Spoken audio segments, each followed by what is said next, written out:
warahmatullahi wabarakatuh. Gimana kabarnya Nana semuanya? Mudah-mudahan selalu sehat dan yang pasti selalu jaga kesehatan dan jaga semangat kalian supaya kalian tetap enjoy. Hari ini kita akan belajar tentang hak asasi manusia.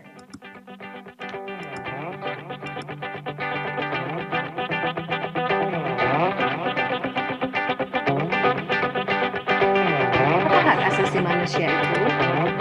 Menurut salah satu pakar yaitu Miriam Budiarjo, hak asasi manusia atau HAM ialah hak yang dimiliki pada tiap orang yang dibawa sejak dia lahir ke dunia. Nah, anak-anak, hak asasi manusia itu ada apa saja ya? Yang pertama ada hak asasi pribadi atau personal right. Hak asasi ini berhubungan dengan kehidupan pribadi setiap manusia. Nah, contohnya nih, hak kebebasan untuk bergerak, bepergian, dan berpindah-pindah tempat. Hak kebebasan untuk memilih, memeluk, dan menjalankan agama dan kepercayaan yang diyakini masing-masing. Itu yang pertama anak-anak, yaitu hak asasi pribadi atau personal right. Nah, selanjutnya ada hak asasi politik atau political right. Ini apa sih political right? Hak asasi ini berhubungan dengan kehidupan politik. Nah, ini ada beberapa contoh nih. Yang pertama, hak untuk memilih dan dipilih dalam suatu pemilihan. Kemudian contoh yang lain ada hak ikut serta dalam kegiatan pemerintahan. Selanjutnya, yang ketiga itu ada hak asasi hukum atau legal equality right. Apa itu hak asasi hukum? Hak ini menjelaskan bahwa setiap manusia memiliki kedudukan yang sama di depan hukum dan pemerintahan. Jadi, intinya bahwa setiap orang itu memiliki kedudukan yang sama, entah dia kaya, entah miskin, entah dia orang cantik atau tidak, atau entah orang baik, atau orang yang biasa-biasa saja mungkin, semuanya tetap sama di depan hukum. Contohnya apa ya? Nah, contohnya nih, hak mendapatkan perlakuan yang sama dalam hukum dan pemerintahan. Jadi misalnya nih, ada ibaratnya orang biasa, orang miskin. Dia dia difitnah atau dituduh mencuri.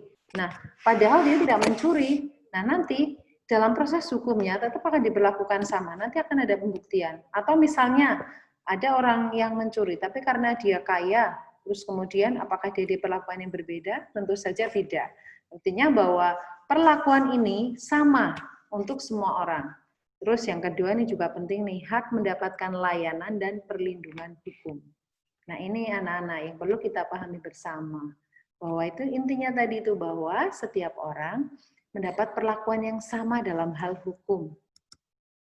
Selanjutnya ada yang keempat.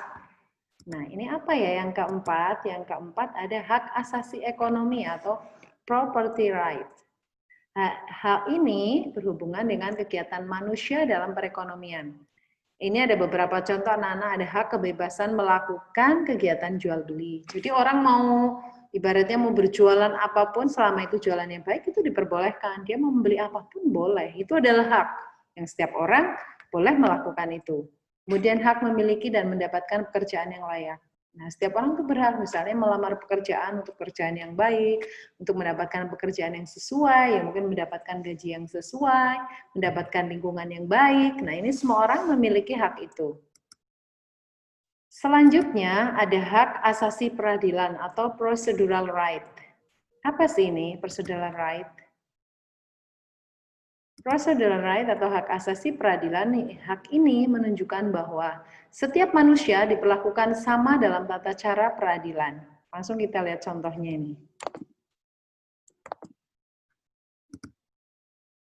Nah, ini tadi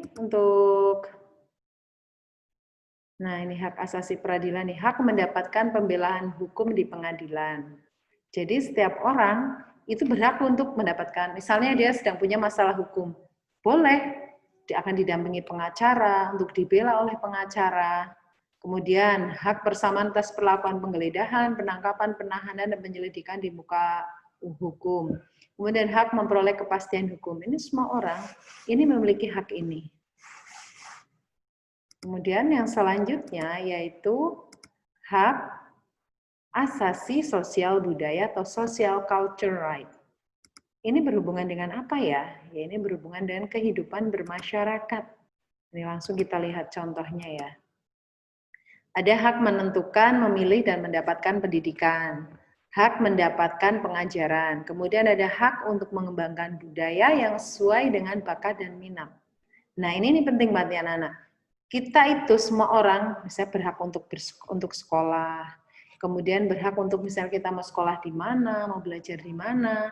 Terus untuk mengembangkan minat kita. Misalnya kalian ada yang suka olahraga, yaitu kalian punya hak untuk mengembangkan itu. Kalian suka dengan seni, kalian juga berhak.